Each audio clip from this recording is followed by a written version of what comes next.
Bem-vindos de volta ao programa, pessoal. Estamos de volta depois de um pequeno feriado. Eu sou o seu apresentador, Danny Haifong. Já vai deixando o like enquanto entra. Nosso convidado especial vai participar na segunda metade do programa e a gente vai revelar quem é. Hoje temos cerca de 1 hora, então não esquece de deixar o like. E a gente vai começar agora com as últimas novidades sobre o que aconteceu na guerra entre Estados Unidos, Israel e Irã nas últimas 24 horas.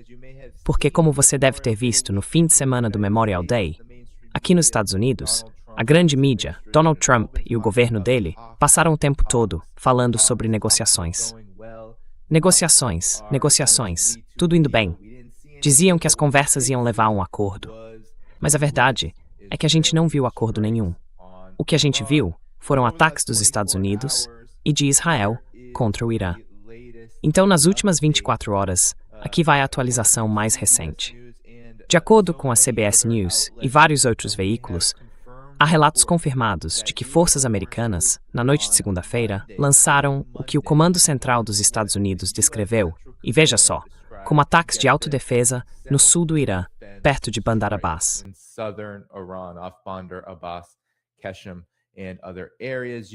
Keshem e outras regiões. As forças dos Estados Unidos realizaram hoje esses ataques de autodefesa no sul do Irã para proteger suas tropas de ameaças vindas das forças iranianas. E é aí que entra o cinismo do Império Americano e também dos israelenses. Eles sempre dizem que esses atos horríveis de agressão são em nome da própria defesa, mesmo que o Irã esteja a dezenas de milhares de quilômetros de distância. No caso de Israel, a distância é um pouco menor. Mas para os Estados Unidos, são dezenas de milhares de quilômetros. Então as forças americanas fizeram ataques de autodefesa. Isso, segundo o capitão Tim Hawkins, do CENTCOM. Os alvos incluíam, segundo eles, locais de lançamento de mísseis e embarcações iranianas que tentavam colocar minas.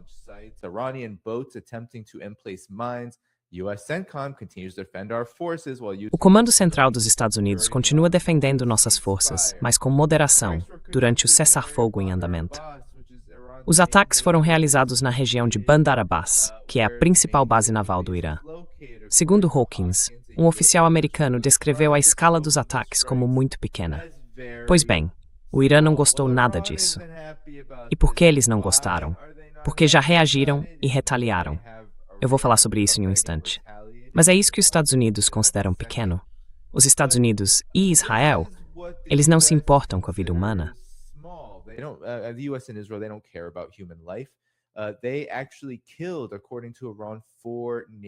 De acordo com o Irã, 4 militares da Marinha foram mortos nesses ataques.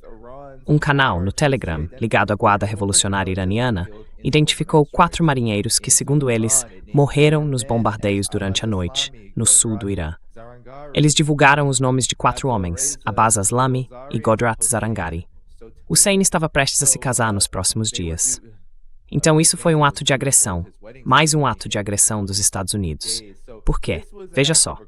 Mais um ato de agressão durante as chamadas negociações, que o Irã já descartou completamente, dizendo que, na verdade, nem havia negociações acontecendo.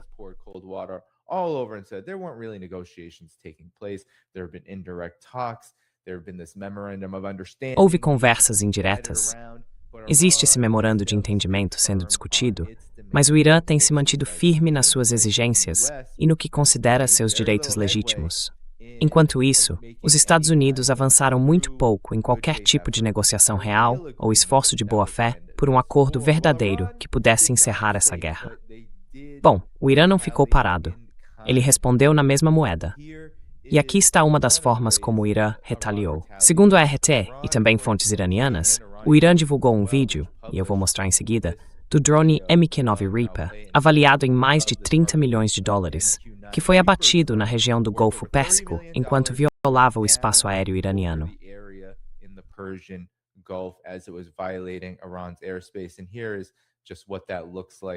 E é assim que isso parece por lá.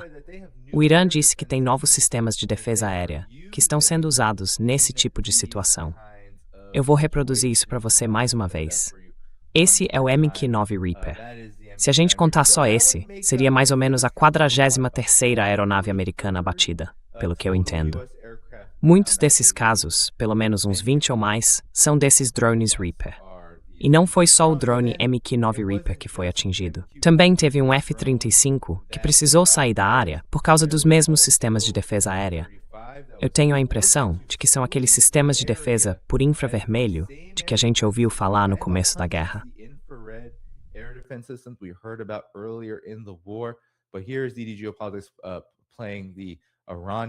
Mas aqui está o vídeo da política iraniana. Imagens mostrando o ataque ao F-35. A aeronave teve que sair da área depois de ser alvejada. E dá para ver o F-35 tentando se esconder no modo furtivo, mas acabou tendo que fugir depois de ser mirado pelas defesas aéreas do Irã. Essa foi a movimentação que aconteceu durante a noite, na região do Golfo Pérsico, perto de Bandar Abbas. Os Estados Unidos e Israel, na prática, acabaram com o que já era um cessar-fogo fraudulento. Porque, veja bem, o Irã está bloqueado pela Marinha Americana desde que o cessar-fogo começou. E o Irã vem dizendo, desde o início, que isso é uma violação do acordo.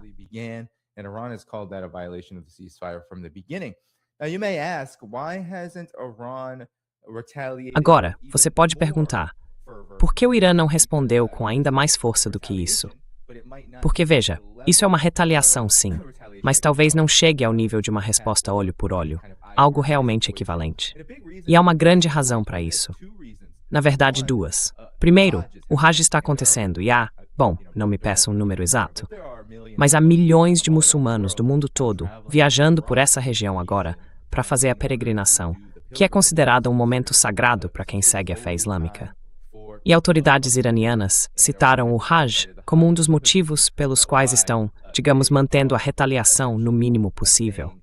Mas elas prometeram que vão responder com ainda mais força do que fizeram antes, durante a noite.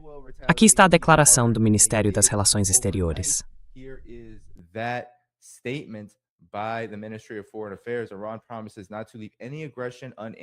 O Irã promete não deixar sem resposta nenhuma agressão depois da violação do cessar-fogo pelos Estados Unidos.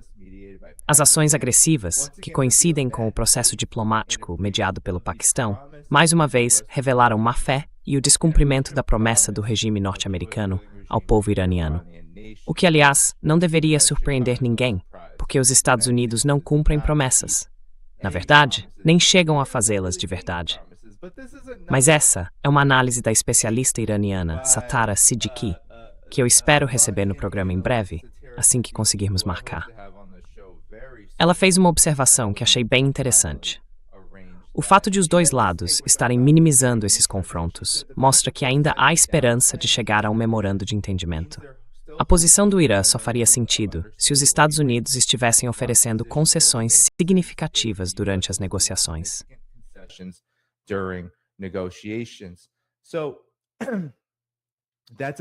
Essa é uma análise bem interessante, porque a gente tem uma situação em que isso, de várias formas, não é só uma violação do cessar-fogo.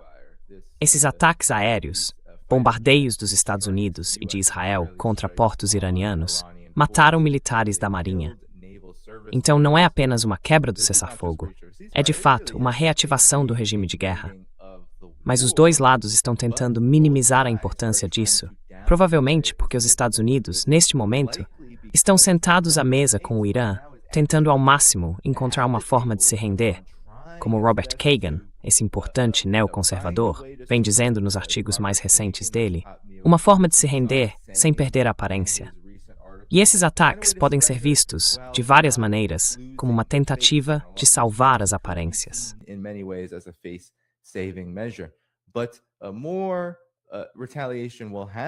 Mas mais retaliações vão ter que ser feitas contra o Império nesse caso, porque eles tiraram vidas, e isso é algo muito sério aqui. Mas a verdade é que, não importa o que os Estados Unidos e Israel façam nessa situação, esses ataques pontuais mostram claramente a posição muito fraca deles nessa guerra. Esses ataques pequenos, e o fato de estarem tentando minimizar a importância deles, mostram que os Estados Unidos não acreditam que possam, militarmente, provocar uma mudança significativa, nem no campo de batalha, nem na mesa de negociações. É por isso que eles não partem para ataques mais pesados agora. E é por isso também que a gente vê, repetidas vezes, o Império Americano meio que perdendo o controle.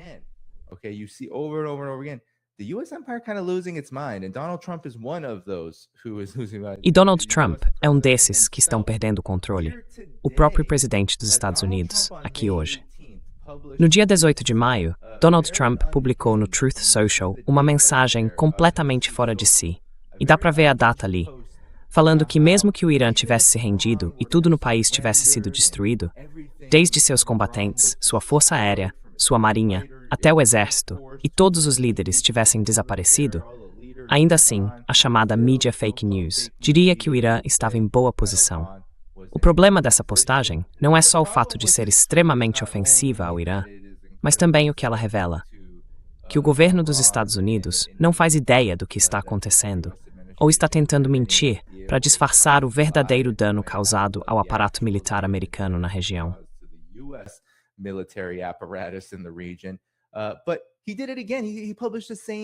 Mas ele fez de novo.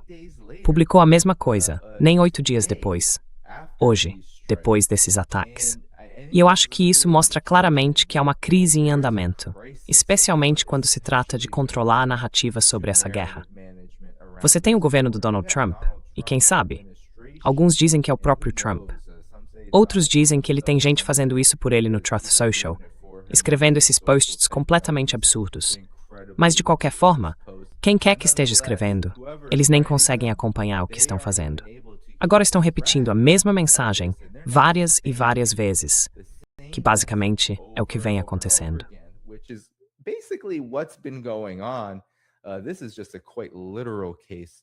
Esse é um exemplo bem literal desse fenômeno. No fim das contas, a gente está vendo o Império Americano rachar, desmoronar e perder a cabeça por causa de uma guerra que na prática já perdeu. E isso se repete. Acho que é por isso que acontecem esses ataques pontuais, como o que os Estados Unidos e Israel fizeram em Bandar Abbas, ou nos bombardeios em Bandar Abbas durante a noite. A gente vê o tempo todo essa tentativa de forçar o limite militarmente e depois recuar. Aconteceu de novo, no que dá para chamar de segunda rodada no Estreito de Hormuz, quando Trump tentou lançar a chamada Operação Liberdade, e o Irã usou seus mísseis antinavio para basicamente mandar a Marinha Americana sair da região.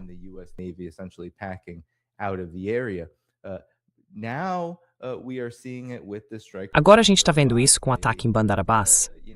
Eles atingiram o Irã, atingiram a Marinha iraniana. Aí o Irã respondeu, e agora os Estados Unidos, o CENTCOM, estão tentando dizer calma, calma, calma. Isso não foi uma violação do cessar-fogo. A gente está tentando agir com moderação.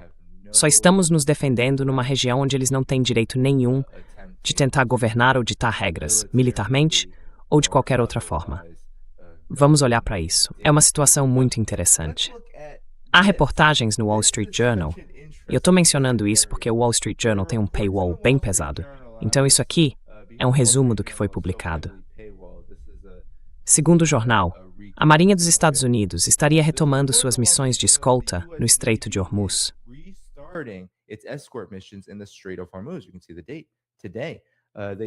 Você pode ver a data de hoje.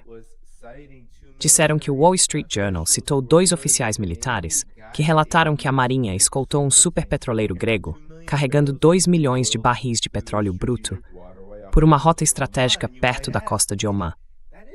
E você pode perguntar, Dani, isso é muito estranho. Como é possível que apenas algumas horas depois de os Estados Unidos atacarem o Irã em Bandar Abbas, o Irã tenha revidado, fazendo o F-30 e 5 recuar, usando suas defesas aéreas para destruir drones MQ-9 Reaper, e ainda disseram que dispararam mísseis antinavio? Quase esqueci disso. Eles realmente lançaram mísseis antinavio, e a Marinha Americana também acabou recuando. Mas sejamos sinceros, foi devagar.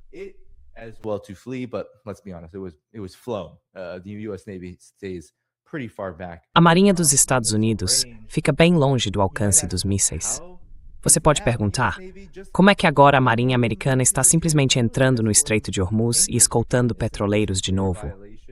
Isso não seria uma violação clara, não só do cessar-fogo, mas também do que o Irã diz ser sua autoridade sobre o Estreito de Hormuz? E por que eles não reagiriam? Bom, porque isso não aconteceu. Então, todo mundo que tem acompanhado percebeu o quão ridículo o CENTCOM pareceu durante esse período, especialmente no auge da retaliação do Irã. No auge dessa retaliação, durante os 37 dias de hostilidades ativas, o Irã estava atingindo bases. O Irã estava atingindo, ou tentando atingir, porta-aviões e destroyers da Marinha dos Estados Unidos.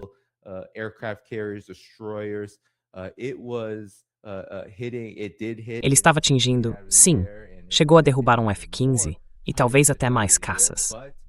Mas o CENTCOM continuava dizendo que não, que isso não estava acontecendo. Toda vez que o Irã dizia que tinha feito alguma coisa, o CENTCOM vinha a público e dizia, não, isso não está acontecendo.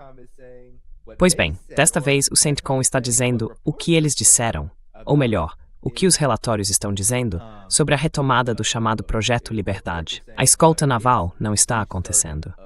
E aqui está. A alegação veio de reportagens recentes dizendo que a Marinha dos Estados Unidos teria voltado a escoltar ou ajudar navios comerciais na travessia do Estreito de Hormuz. Falso.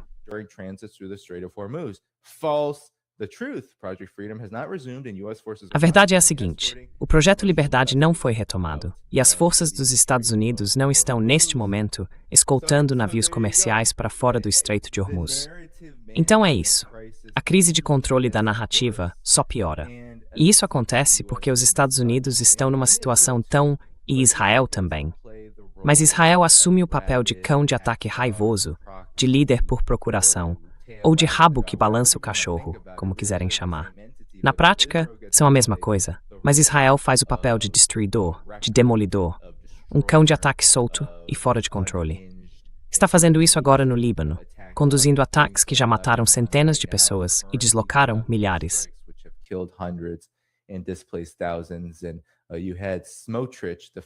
E o Smotrich, o ministro das Finanças de Israel, disse: o que foi mesmo que ele disse? Ele afirmou que para cada drone FPV que o Hezbollah lançar contra as forças de ocupação israelenses, Israel vai destruir 10 prédios em Beirute. É esse o monstro genocida que Israel realmente é. E esse é o papel que ele assume de forma pública para desviar a atenção do fato de que o regime Estados Unidos-Israel está agindo em conjunto para espalhar terror no Irã, ou tentando espalhar terror contra os iranianos dentro do Irã, com pouquíssimo sucesso. Enquanto isso, Israel está sendo atingido pelo Hezbollah, o que está acontecendo neste exato momento, e esses drones estão destruindo equipamentos militares israelenses, tanques e também tropas.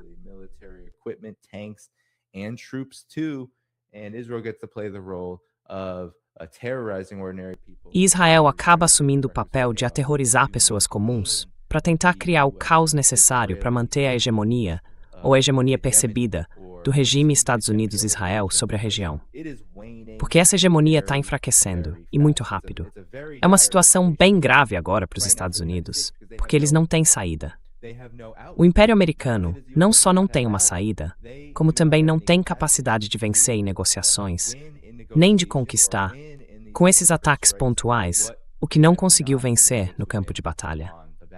Esse é o grande dilema que o Império Americano enfrenta neste momento. E é por isso que, na minha avaliação, a gente vai continuar vendo os Estados Unidos e Israel tentando retomar a guerra, tentando se engajar novamente no conflito.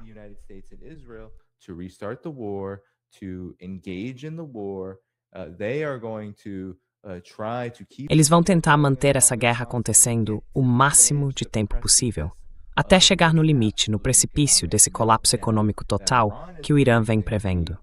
O exército iraniano disse para se preparar para um barril de petróleo a $200, com os preços da gasolina disparando por causa disso, como aliás já vem subindo.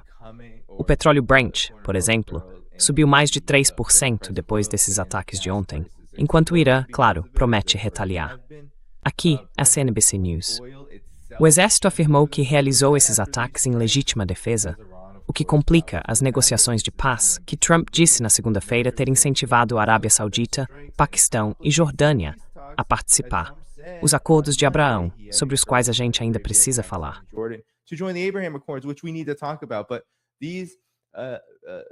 Mas esses preços só vão piorar cada vez mais. Os Estados Unidos têm manipulado o mercado para manter o barril abaixo de $100. Claro que o preço real de compra é bem mais alto, mas esses valores que a gente vê agora foram reduzidos por essa tática totalmente manipuladora de fingir que há negociações, quando, na verdade, os Estados Unidos não estão negociando nada. Os Estados Unidos estão em guerra, e tudo o que fizeram foi colocar a guerra em pausa, porque não têm a menor ideia do que fazer. Os Estados Unidos não sabem o que fazer. O Império Americano não sabe o que fazer. Para ser sincero, a única opção realmente boa para o Império dos Estados Unidos é parar a guerra, é ir embora.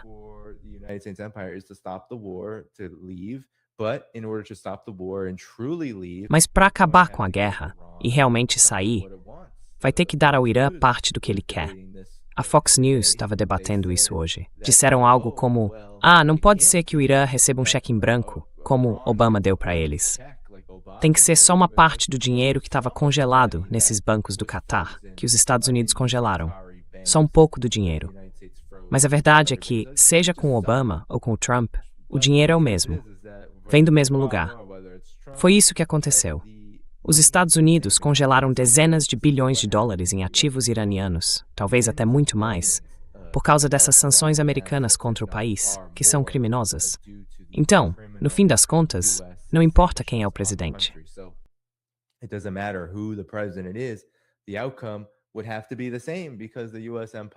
O resultado teria que ser o mesmo, porque o Império Americano perdeu terreno de verdade nessa guerra. Agora, olha, a gente precisa falar sobre essa declaração ridícula, mas ridícula mesmo, do Trump sobre os acordos de Abraão, que já estão mortos. Vamos ser bem honestos. O Donald Trump está dizendo. E o que é isso, né? É um texto enorme, nem dá para ler tudo, essa postagem dele no Truth Social.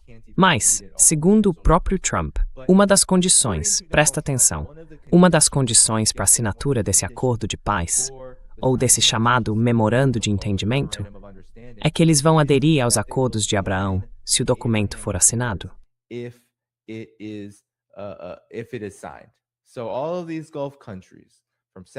Então, todos esses países do Golfo, Arábia Saudita, Emirados Árabes Unidos, Jordânia, até o Paquistão e outros, teriam que entrar nos acordos de Abraão. Seria um grande acordo, ou então, nenhum acordo. E claro, teria que ser obrigatório. Ele diz, olha só, deveria ser obrigatório que todos esses países, no mínimo, aderissem simultaneamente aos acordos de Abraão. Ele chega a dizer, acredito que nesse post, se eu conseguir achar aqui, olha só quanto texto. Aqui está. Ele chega a dizer que, ao conversar com vários grandes líderes mencionados acima, eles ficariam honrados, assim que o documento fosse assinado, em ter a República Islâmica do Irã como parte dos acordos de Abraão.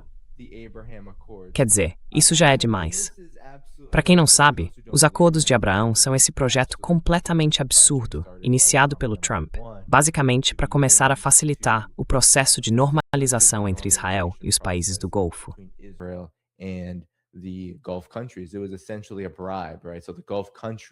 Foi basicamente um suborno, né? Os países do Golfo receberiam mais do que os Estados Unidos chamam de investimento. Na prática, os Estados Unidos dariam a esses países do Golfo mais cheques em branco, apoio militar, apoio econômico, em troca da participação deles nos acordos de Abraão, que mudariam a posição política deles em relação à Palestina. A gente sabe que esses países não estão do lado da Palestina. Sabemos que eles têm trabalhado lado a lado com o regime israelense, de forma indireta e até direta, como os Emirados Árabes fizeram durante esse conflito com o Irã. Então, está claro que esses países do Golfo não são jogadores inocentes no que aconteceu e no que continua acontecendo com o povo palestino. Mas os acordos de Abraão teriam consolidado isso e criado um precedente no mundo inteiro, com consequências enormes.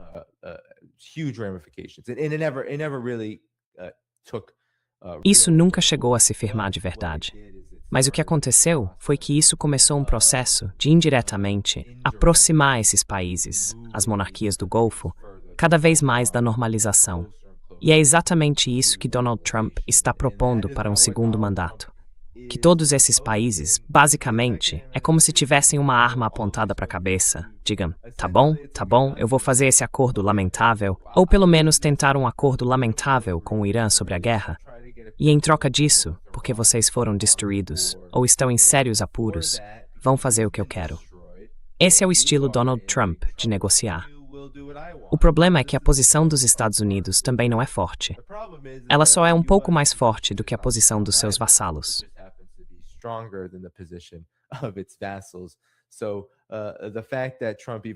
Então, o fato de o Trump ter colocado ali que esses líderes adorariam que o Irã fizesse parte disso é completamente absurdo.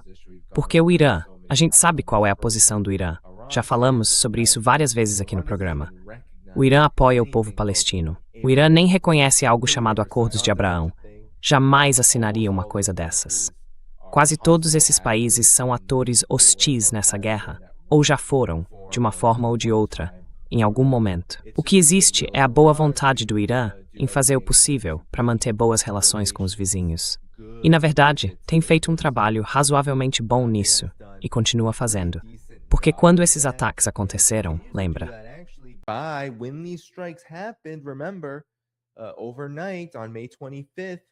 Durante a madrugada do dia 25 de maio, o que o Irã estava fazendo? Bom, o líder das negociações, Mohammad Ghalibaf, e o ministro das Relações Exteriores, Abbas Araghchi, estavam no Catar naquele momento, participando dessas conversas indiretas. Algumas pessoas estavam com medo pela segurança deles, porque eles tinham acabado de chegar e talvez precisassem voltar. E a gente sabe que Israel já atacou o Catar antes. Lembra disso? Não faz tanto tempo assim. Foi logo depois da Guerra de Junho, certo? A Guerra de 12 dias de junho de 2025. Então é isso. Esse é o cenário agora. Há uma guerra em andamento. Mas o ataque em si, o ataque que os Estados Unidos lançaram contra o Irã mais uma vez, falhou. Foi um ataque conjunto entre os Estados Unidos e Israel e não conseguiu resultado nenhum.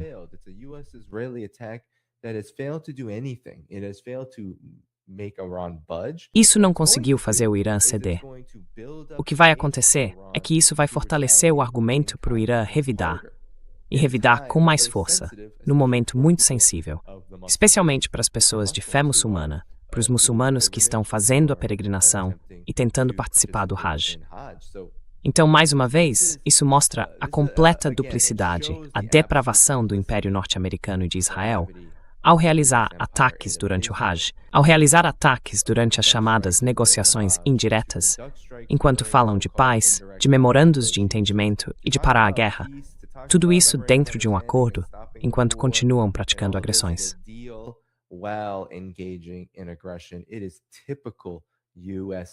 É o comportamento típico do Império Americano, do imperialismo dos Estados Unidos e também de Israel. Então é assim que as coisas estão agora em relação à guerra. Amanhã vai acontecer uma reunião na Casa Branca e eu vou cobrir isso com Alistair Crook às 10 da manhã, horário do leste. Mas de acordo com várias fontes, há duas maneiras diferentes de interpretar essa reunião que vai acontecer com todo o gabinete, o que é algo bem raro. Camp David é uma residência presidencial onde já ocorreram vários acontecimentos históricos importantes, incluindo mudanças e viradas significativas durante o período das guerras de 67 a 73, a crise de Suez e outros momentos marcantes. During the 67-73 war period, the Suez Crisis, etc. But nonetheless, there are some who are thinking. Mesmo assim, há quem ache ou insinue que os Estados Unidos podem estar se aproximando cada vez mais da posição do Irã sobre o enriquecimento nuclear e também da posição iraniana em alguns outros pontos.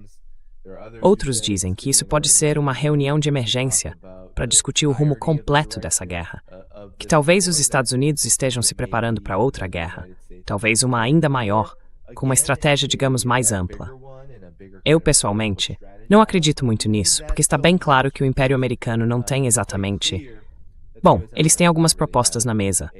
O general Charles Q. Brown, o chefe do Estado-Maior Conjunto, o Pete Hegseth, se é que ele consegue fazer alguma coisa disso.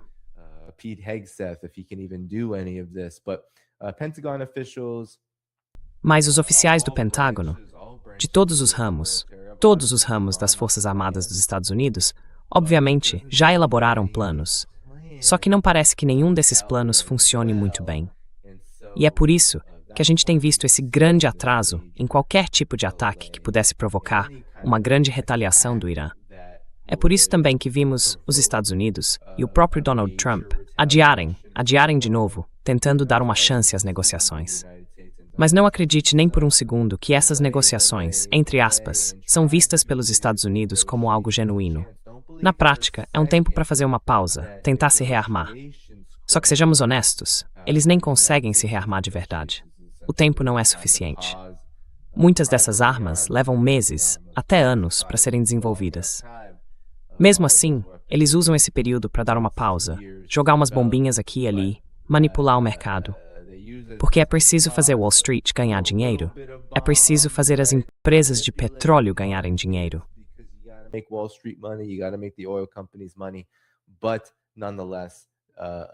Mas ainda assim, o fato é que o motivo pelo qual os Estados Unidos estão participando dessas chamadas negociações indiretas, falando sobre possíveis acordos, e o motivo de o Trump, no fim de semana passado, ter dito que estava tão perto, né? Ele dizia algo como, tá quase na ponta dos meus dedos. Deu até essa sensação ali, no sábado e no domingo daquele fim de semana.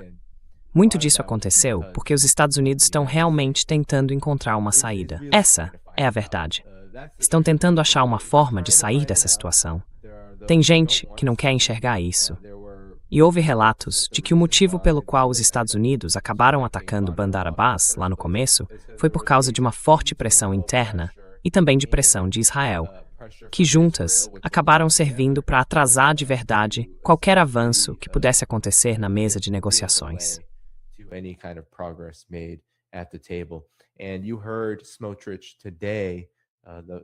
E você ouviu o Smotrich hoje, o ministro das Finanças, de novo, um dos grandes rostos do genocídio. E claro, o Ben-Gvir, aquele chefe da tortura, Ben-Gvir, ministro da Segurança Nacional, seja lá o que for, aquele verme, os dois dizendo que Donald Trump e o governo dele foram um dos mais amigáveis com Israel que já existiram. Acho que o Smotrich chegou a dizer que foi o mais amigável de todos os tempos. Então, não dá para dizer que eles estão mentindo nisso. Esses genocidas gostam de mentir. Eles precisam das mentiras para continuar promovendo o projeto genocida e expansionista deles. Mas as mentiras nem sempre funcionam. Às vezes, como algumas pessoas dizem, toda projeção é uma confissão. A verdade é que, de vez em quando, gente como Smotrich acaba dizendo a verdade.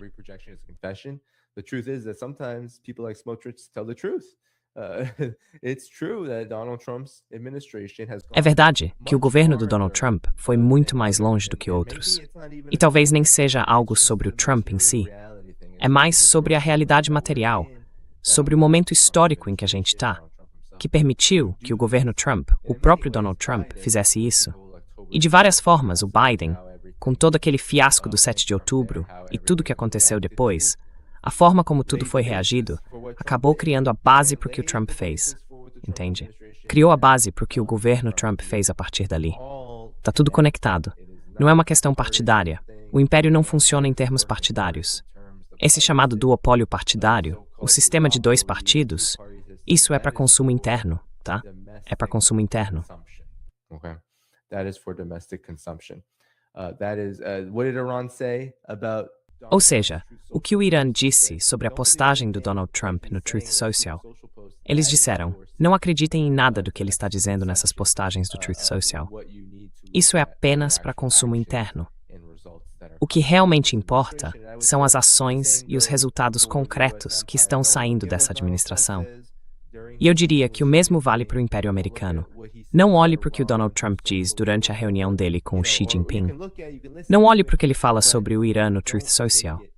Quer dizer, você pode até olhar, pode até ouvir, mas não tome aquilo como verdade. A única verdade que existe é a que se revela para a gente na realidade das políticas. E em como essas políticas afetam o mundo, afetam o Irã, afetam toda essa ordem global.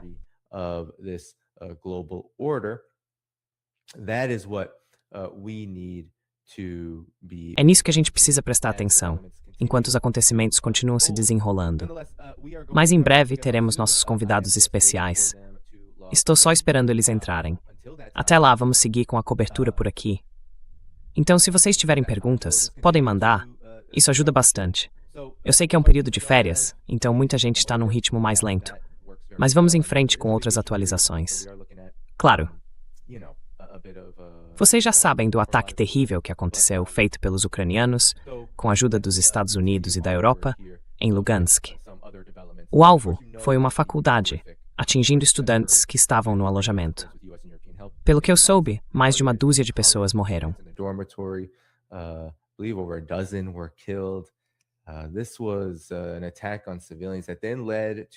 Esse foi um ataque contra civis que acabou levando a fortes bombardeios da Rússia no fim de semana. Sergei Lavrov disse a Marco Rubio que qualquer estrangeiro que esteja lá, americanos ou não, precisa evacuar, porque Kiev seria atingida por mísseis. E foi exatamente o que aconteceu. Mísseis Zircon, Iskander sobrevoando Kiev, e também usaram o míssil Oreshnik. Agora vamos receber nosso convidado especial, um grande amigo do programa. Vamos fazer uma análise sobre a Ásia com KJ Nó. KJ, bom te ver. Como vai? Bom te ver também, Dani. Pois é, bom te ver. Certo, pessoal, cliquem no botão de curtir, vamos continuar com o programa. All right, everybody, hit the like button. We're going to continue on with the show. I wanted to bring you on, KJ, to talk about. Eu quis te chamar aqui, KJ, para a gente conversar sobre o que está acontecendo. Porque parece que a guerra com o Irã pode reacender a qualquer momento. E, na verdade, talvez já tenha começado com esses ataques durante a noite. Ao mesmo tempo, tem muita coisa acontecendo na Ásia. Eu estava dizendo para o público que é importante observar o que o Império Americano faz. E não só o que diferentes setores da elite no poder dizem. E eu queria ouvir a sua visão sobre esse contraste que a gente está vendo entre os Estados Unidos e a China. A gente teve aquela reunião em Pequim entre Trump e Xi Jinping, e depois disso, o Marco Rubio foi para a Índia. E segundo o site Semaphore, que tem ligações fortes com a área de inteligência, houve uma reunião do Quad lá na Índia.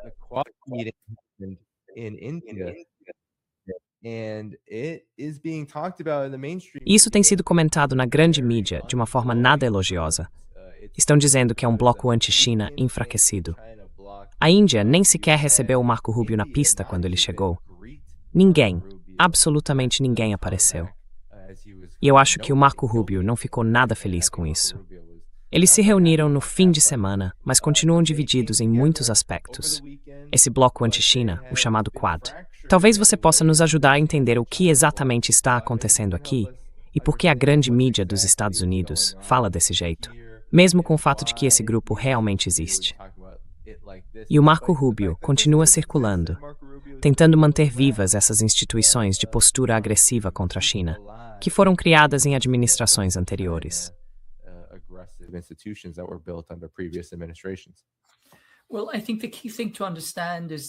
Olha, eu acho que o ponto principal para entender é que a estratégia dos Estados Unidos está mudando, mas ao mesmo tempo continua a mesma. Desde 1945, a estratégia americana em relação à China tem sido basicamente de guerra ou de tentativas de absorção, ou seja, uma espécie de guerra híbrida, e a partir de 2008 voltou a uma postura mais abertamente voltada para a guerra. Então, no fundo, é como um pêndulo que oscila entre agressão aberta, uma postura passivo-agressiva, e depois volta para a agressão aberta. E agora parece que estamos vendo uma transição um pouco mais passivo-agressiva. Mas se a gente amplia o olhar, se observa o quadro geral, dá para ver que há uma escalada contínua em direção à guerra. Em especial, o grupo chamado Quad é muito, muito importante, porque se você lembrar, o presidente Obama, em 2011, declarou o chamado pivô para a Ásia.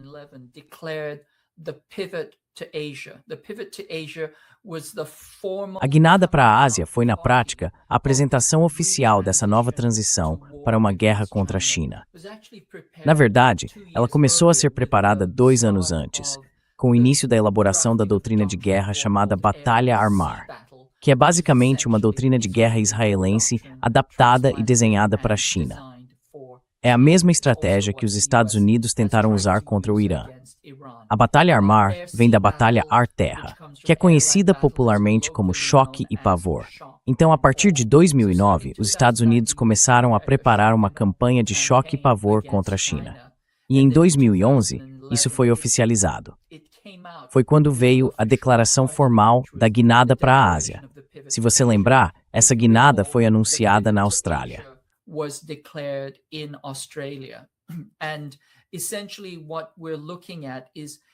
Basicamente, o que a gente está vendo é que existe uma espécie de base sobre a qual eles querem colocar todas as outras alianças anti-China. Essas alianças são, por exemplo, a JACUS, Japão, Austrália, Estados Unidos e Coreia, a Aliança Japão, Coreia e Estados Unidos, a AUKUS, Austrália, Reino Unido e Estados Unidos, e a JAFUS, Japão, Filipinas e Estados Unidos. Essas são alianças minilaterais que eles encaixaram em cima dessa base, que é o Quad. E o Quad foi criado justamente para cercar a China em todos os quadrantes, daí o nome Quad. Ou seja, é uma coalizão entre Estados Unidos, Austrália, Índia e Japão, cada um bloqueando um dos quadrantes do Oceano Pacífico.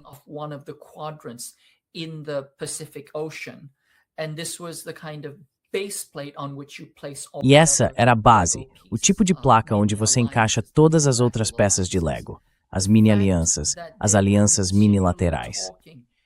O fato de eles continuarem conversando e tentando reativar isso mostra que não mudaram em nada seus planos de guerra contra a China.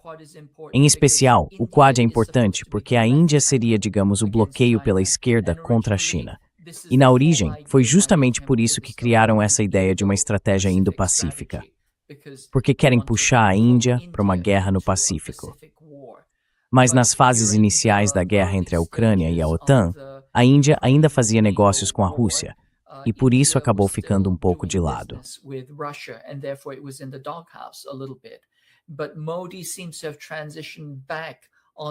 Mas parece que Modi voltou para o lado dos imperialistas. Dá para ver isso claramente na aproximação e na colaboração dele com Israel e com Netanyahu.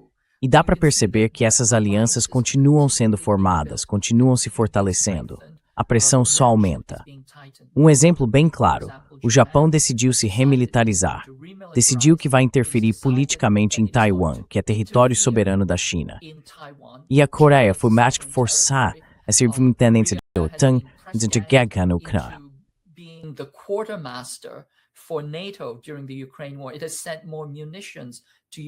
Ela enviou mais munições para a Ucrânia do que toda a União Europeia junta. E o seu exército, que está sob o controle dos Estados Unidos, está sendo preparado para uma guerra contra a China.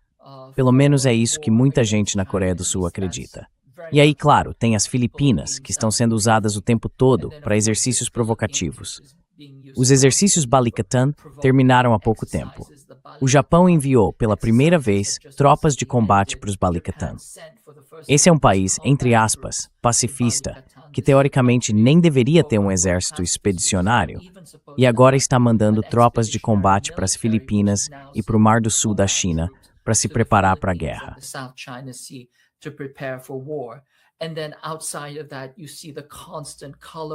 E fora disso, a gente vê essas revoluções coloridas acontecendo o tempo todo ao redor da China, em praticamente todos os países que ficam próximos dela. Por exemplo, recentemente o Vučić da Sérvia esteve visitando a China. E dá para perceber que é uma grande escalada, uma tentativa clara de desestabilizar e provocar uma revolução colorida na Sérvia. Ou seja, os planos do Império não diminuíram. Pelo contrário, continuam crescendo. O ritmo é constante. E, embora tenham havido um revés na incêndio, isso não parece ter enfraquecido o desejo nem as intenções da classe imperial dominante em relação à China.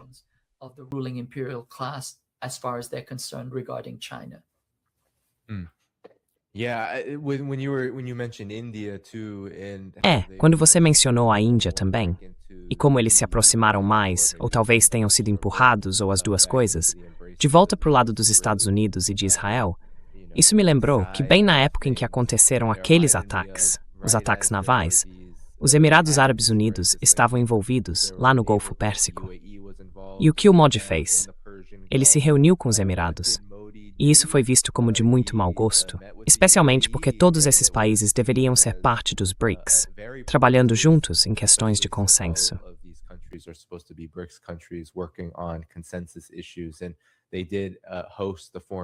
E eles realmente receberam hoje, se não me engano, os ministros das Relações Exteriores numa reunião do BRICS, e foi um desastre. O Abbas Araghchi basicamente condenou publicamente nesse fórum do BRICS os Emirados Árabes Unidos. Então, sabe, de certa forma, KJ, parece mesmo que existe um plano dos Estados Unidos. E é assim que eles agem. É assim que o Império Americano sempre prefere travar suas guerras. Eles não querem especialmente nesse momento inicial em que estamos agora, lutar diretamente uma guerra contra a China ou, na verdade, contra qualquer outro país. Eles querem que outros lutem por eles, em nome deles. E parece que há muita pressão sendo feita nesse sentido.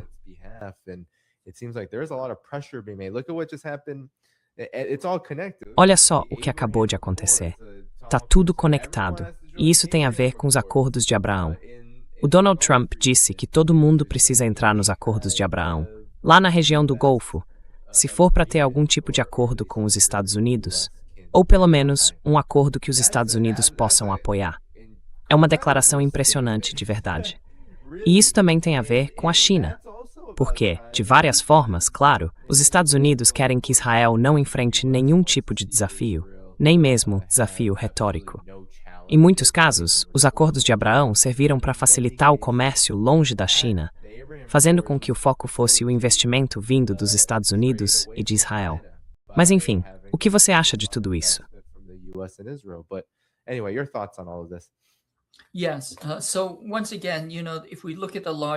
Sim.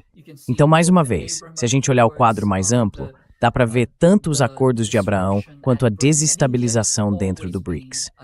E a Índia sempre foi um elemento de ruptura no BRICS. Na verdade, ela não tem uma lealdade real, nem um lugar definido ali. Mas dá para perceber que existe uma tentativa constante de enfraquecer alianças anti-hegemônicas como o BRICS. E isso também vem sendo alimentado, eu diria, por atores suspeitos dentro do campo da informação alternativa. Mas no fim das contas, o que está por trás de tudo isso é uma tentativa muito desesperada de ver se ainda conseguem sustentar o império, por meio de guerras sujas, de subterfúgios, de revoluções coloridas, de propaganda negra. E claro, como você mencionou, por meio de intermediários. Então eu acho que, sabe, estamos vivendo momentos realmente muito perigosos. É isso.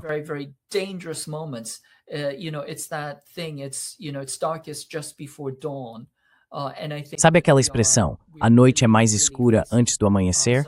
Pois é, eu acho que a gente está realmente enfrentando momentos muito perigosos. Voltando para a Ásia Oriental, tem mais uma coisa aqui, um detalhe, digamos assim, um efeito surpresa. A Starbucks foi recentemente criticada, talvez eu já tenha mencionado isso, porque basicamente fez uma grande campanha zombando de sul-coreanos que foram mortos ou torturados sob as ditaduras militares apoiadas pelos Estados Unidos. Eles chegaram a fazer essa promoção no dia 18 de maio, que é o aniversário do massacre de Gwangju. Foi quando os Estados Unidos deram sinal verde para um massacre de centenas, talvez milhares, de sul-coreanos que estavam tentando protestar contra a ditadura militar que tinha acabado de ser reinstaurada no país.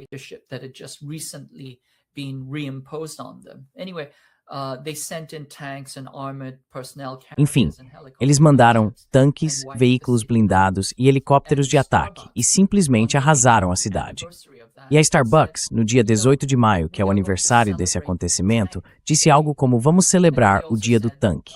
E também falaram, sabe, bate na mesa. Bate na mesa é uma referência a um ativista pela democracia na Coreia que foi torturado até a morte. Na verdade, ele foi morto por afogamento simulado. Encontraram diatomáceas no sangue e nos órgãos dele, o que significa que ele ainda estava vivo quando a água entrou nos pulmões, e o coração ainda batendo, bombeou essa água para o sangue e para os órgãos.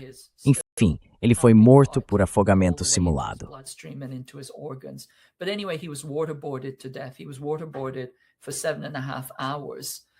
Ele foi submetido a afogamento simulado por 7 horas e meia.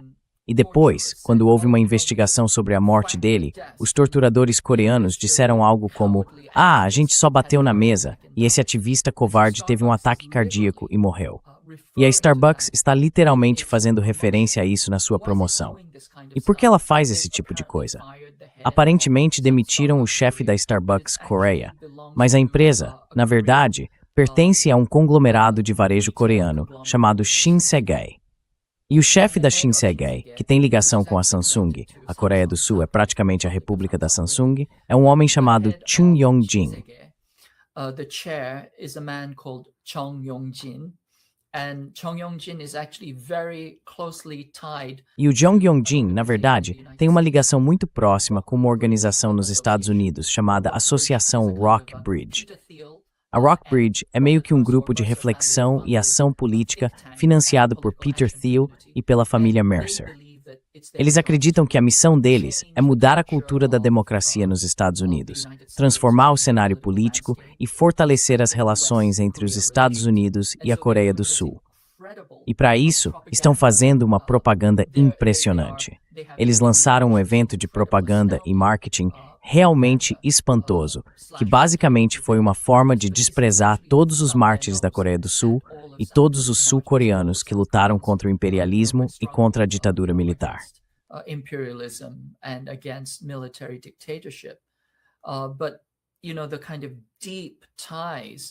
Mas sabe, o tipo de laços profundos que eles têm com o chamado Estado Profundo dos Estados Unidos, com a Associação Rockbridge, com o Peter Thiel e com a extrema-direita conservadora americana, é algo muito, muito preocupante. E isso mostra que a Coreia do Sul não está fora de controle, nem fora da mira. O país quase passou por um golpe com o Yoon Suk-yeol. O Lee Jae-myung foi eleito e está tentando conduzir o país de volta para um caminho mais independente, se não exatamente progressista.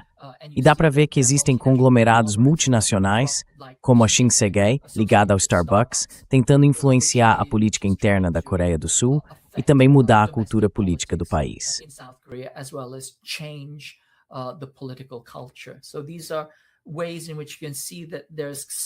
Então, dá para ver que ainda existe uma ofensiva total em andamento, especialmente no campo da informação, nas tentativas de mudança de regime e de golpes, na militarização, na preparação logística e no posicionamento militar. E tudo isso é um sinal bem preocupante, considerando que a gente sabe que o império está se enfraquecendo rapidamente. Até os grandes centros de pesquisa das elites se perguntam: o que vai acontecer depois do fim desse momento unipolar? Mas também dá para perceber que eles estão se preparando para se agarrar com todas as forças e estão entrando nesse modo quase desesperado, em que nada vai ser poupado para manter a hegemonia.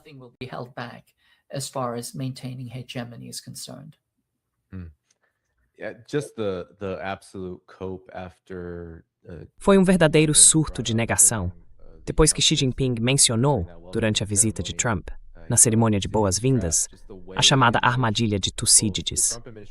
A forma como o governo Trump reagiu, o próprio Trump no Truth Social, e depois os comentaristas da grande mídia, os analistas dos think tanks, tudo isso deixou bem claro que esse tema está na cabeça da maioria, se não de todos, os que têm a tarefa de controlar a narrativa, a política e talvez até os assuntos econômicos e militares do Império Americano. É uma palavra grande, mas é isso. Esse é um dos momentos que eu diria que são marcados por uma ansiedade profunda, em vários sentidos. A gente está vendo uma inquietação muito forte em relação a isso.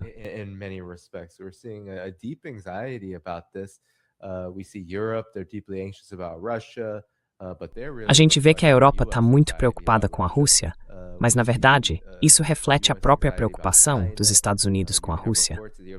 E também dá para ver a ansiedade dos Estados Unidos em relação à China. Inclusive, já surgiram relatos de que Israel também anda preocupado com a China. Há até informações de que o Irã pode ter pedido para a China cuidar do seu urânio. E, claro, na América Latina, existe muita inquietação sobre a necessidade de reafirmar a influência na região. Nos últimos dias, vimos o que pareciam ser exercícios militares, bem leves, mas ainda assim, houve registro de presença militar dos Estados Unidos na Venezuela. Então fica claro que o Império Norte-Americano não está pensando só em um alvo ou outro, ele está pensando no todo. E a China é a maior parte desse todo.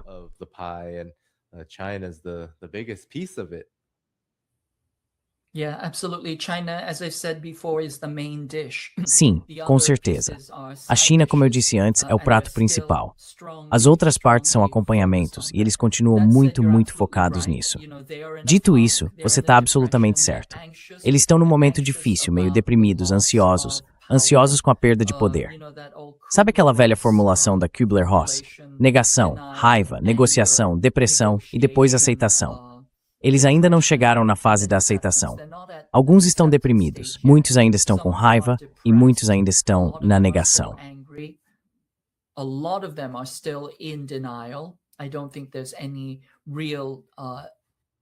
Eu não acho que esteja acontecendo nenhuma negociação de verdade, nem com o Irã, nem com nenhum país do sul global. E eu acho que eles sabem que estão numa situação muito, muito ruim. O Kurt Campbell, por exemplo, disse que basicamente a gente está num momento diferente, mas que ele ainda está formando uma nova geração de falcões em relação à China. E o Francis Fukuyama, aquele que escreveu O Fim da História e O Último Homem, culpou o Trump pelo declínio do Império Americano, do mesmo jeito que o Trump culpou o Biden pelo fim desse império.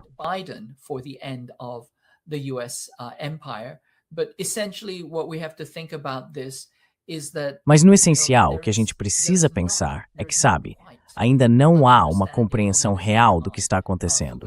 O Fukuyama diz que o presidente Xi não quer atrapalhar o declínio dos Estados Unidos. E ele também destaca que os Estados Unidos de fato estão em declínio. O Robert Kagan disse coisas parecidas. Ele aponta que os Estados Unidos não venceram e, na prática, perderam no Irã. Mesmo assim, dá para ver a campanha de negação e o desespero. Eles realmente não querem abrir mão do poder. E eu acho que a gente pode esperar medidas ainda mais desesperadas e mais perigosas pela frente.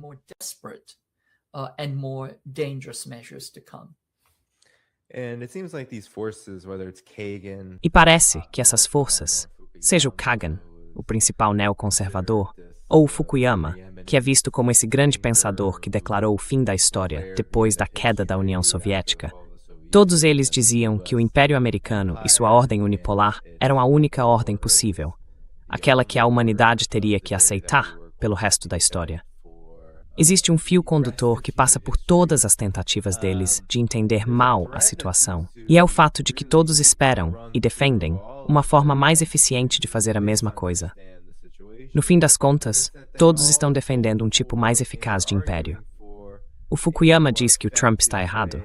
O Kagan também diz que o Trump está errado. Mas, no fundo, o que eles querem é apenas uma maneira mais eficiente de manter o mesmo projeto. Kagan also says Trump, well, they're doing the wrong thing. Trump has to surrender because of Trump precisa se render, porque não está jogando as cartas direito. O Fukuyama diz, o Trump está caindo direitinho na armadilha da China. Parece até que todos eles estão tentando dar conselhos para o Trump. Esse governo, e essa versão, digamos, dos tenentes do capital, para ele fazer melhor, em vez de encarar o fato de que talvez não exista uma boa solução para o avanço da China. Pode ser simplesmente um fato que não dá para impedir nem destruir. O mesmo vale para a estabilidade militar e política da Rússia e para a ascensão dela. Pode valer também para o Irã. E a lista poderia continuar. Então, qual é a sua reação a isso? Parece que muita gente nesses debates quer, na verdade, um império mais eficiente.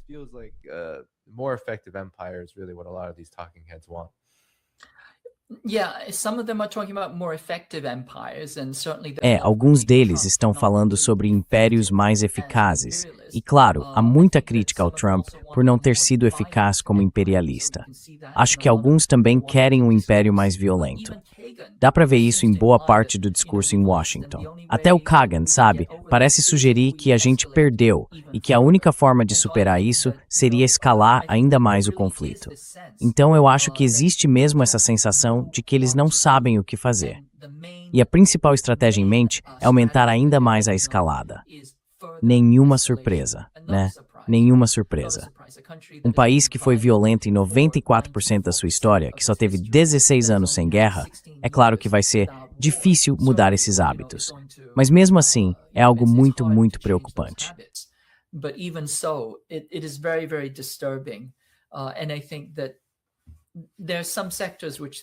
Eu acho que tem alguns setores que acreditam que, sabe, tudo vai se acalmar, que os Estados Unidos entenderam seus limites e vão se ajustar à ascensão do Sul global. Mas eu acho que essas afirmações são prematuras. Acho que as coisas vão piorar antes de melhorar. E dá para ver isso claramente com a continuação do conflito contra o Irã, que já está perdido. Já é uma derrota estratégica. Mas o simples fato de continuarem prolongando isso, sem pensar na dor que está sendo causada e que vai continuar crescendo para o resto do mundo, mostra que eu não acredito que eles estejam pensando de forma racional, pragmática ou mesmo com um mínimo instinto de autopreservação. Eu realmente acho que existe uma mentalidade de vamos até o fim acontecendo agora.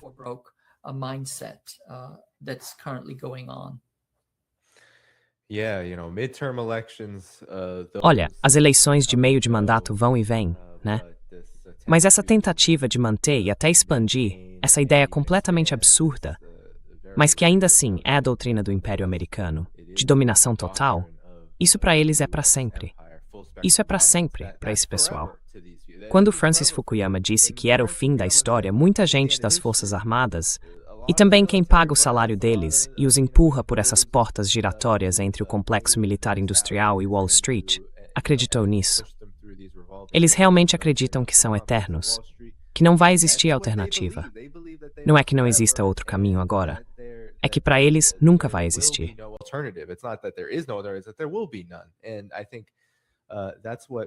E eu acho que é isso que a gente realmente está vendo. Tipo, sim, as eleições de meio de mandato, ou qualquer uma dessas outras questões, como crises econômicas, se tudo se resume a isso, e a ameaça do próprio aparato que protege o sistema, na raiz de tudo, o sistema capitalista, o capitalismo, o imperialismo, eles vão escolher o que ataca mais diretamente a raiz do problema. Eles não vão se preocupar com uma crise econômica ou com as eleições de meio de mandato. Teve até uma reportagem do New York Times com vários assessores republicanos dizendo: meu Deus, a gente vai perder feio dessa vez. As coisas não estão mudando. Mas isso saiu no New York Times, que já é visto como um jornal mais alinhado ao Partido Democrata, de qualquer forma. O pessoal do governo Trump e esses falcões, eles nem estão falando disso, de verdade. Alguns até dizem, a gente vai ganhar de qualquer jeito. E é essa a mentalidade. Mas, nos últimos minutos, que temos, era a pensar sobre isso. In the last few minutes we have, your thoughts on this?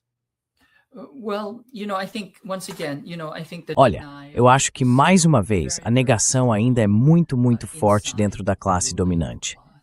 Quer dizer, voltando ao Fukuyama, ele disse que há um consenso de que os Estados Unidos se tornaram um estado fora de controle, motivo de piada, e que estão num processo de autodestruição tão grande que a China não precisa fazer nada além de sentar e assistir tudo acontecer. Essa é a parte realista, que entende o que está acontecendo. Essa é a linguagem. Mas, se a gente olhar de fato para as ações que estão sendo tomadas e para as escaladas que estão ocorrendo, dá para ver que, na prática, muito pouca coisa mudou.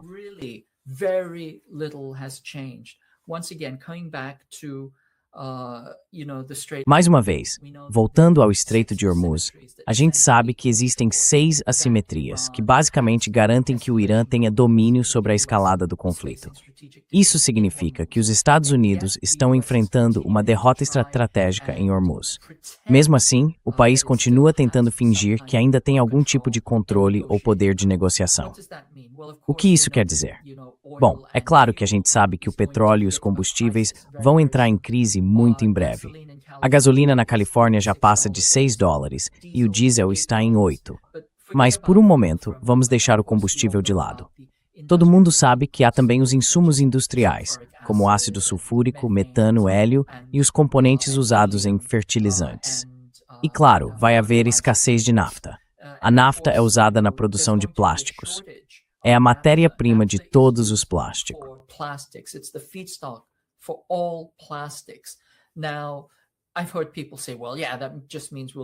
Olha, eu já ouvi gente dizendo, isso só quer dizer que a gente vai usar menos sacolas plásticas. Não, não é só isso. É verdade que vamos usar menos sacolas, mas o problema é muito maior. Tudo que precisa de fiação elétrica e que é revestido com plástico para não dar curto-circuito, simplesmente não vai poder ser produzido. Um carro comum, por exemplo, tem centenas de metros de fios elétricos. E em qualquer lugar que você vá, sempre que tem eletricidade, tem também fios isolados com plásticos derivados da nafta. Se isso acabar, é como se o mundo inteiro estivesse perdendo a sua camada de isolamento. É como dar à Terra uma espécie de esclerose múltipla. E mesmo com tudo isso acontecendo, dá para ver que não há nenhum passo concreto em direção à redução das tensões, a uma saída, a uma negociação de verdade.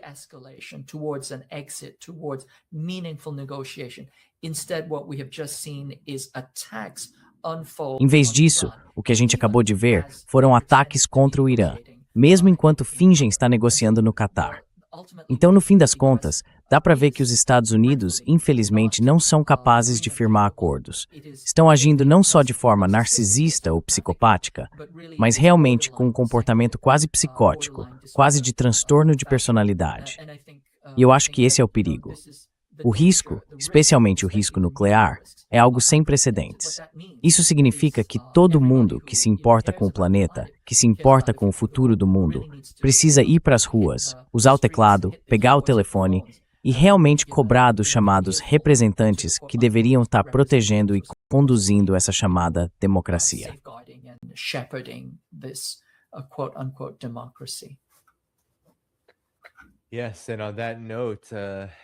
Certo.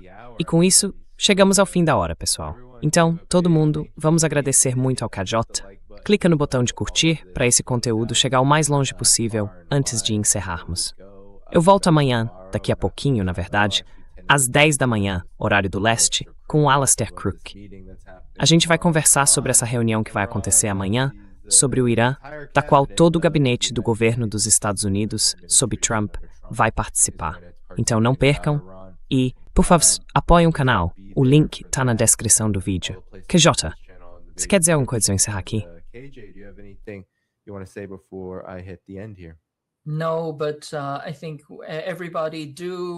Não, mas eu acho que todo mundo deve fazer o que puder. Cada pequena ação conta.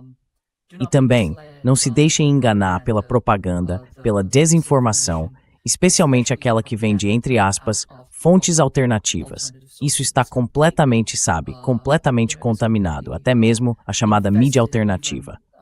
Então a gente precisa deixar o nosso detector de besteira no máximo, no nível 14. Quer dizer, só um comentário sobre isso. A Amy Goodman acabou de comemorar 30 anos de carreira. E na minha opinião, a Amy Goodman provavelmente tem uma ligação muito próxima com o Conselho de Relações Exteriores. Ela sempre convida pessoas de lá. Tem conexões fortes com esse grupo. Thady. She has strong connections to there. And she, despite her claim about... E ela, apesar de dizer que está preocupada com o aquecimento global, com os gases do efeito estufa e com as mudanças climáticas, tem sido uma das principais vozes, atacando um dos poucos pontos realmente positivos na luta contra a mudança do clima. Os avanços da China em tornar o planeta mais verde e em desenvolver energia sustentável como um bem global. Ela tem estado na linha de frente desses ataques à China, criticando o desenvolvimento do país e suas práticas de trabalho, especialmente quando se trata da produção de bens globais ligados à energia renovável. E essa feiura, essa hipocrisia, de se elogiar enquanto faz algumas das piores coisas possíveis para minar mudanças genuínas, democráticas e positivas em direção à energia sustentável, mostra o nível de hipocrisia e de cinismo que domina todo esse aparato de propaganda.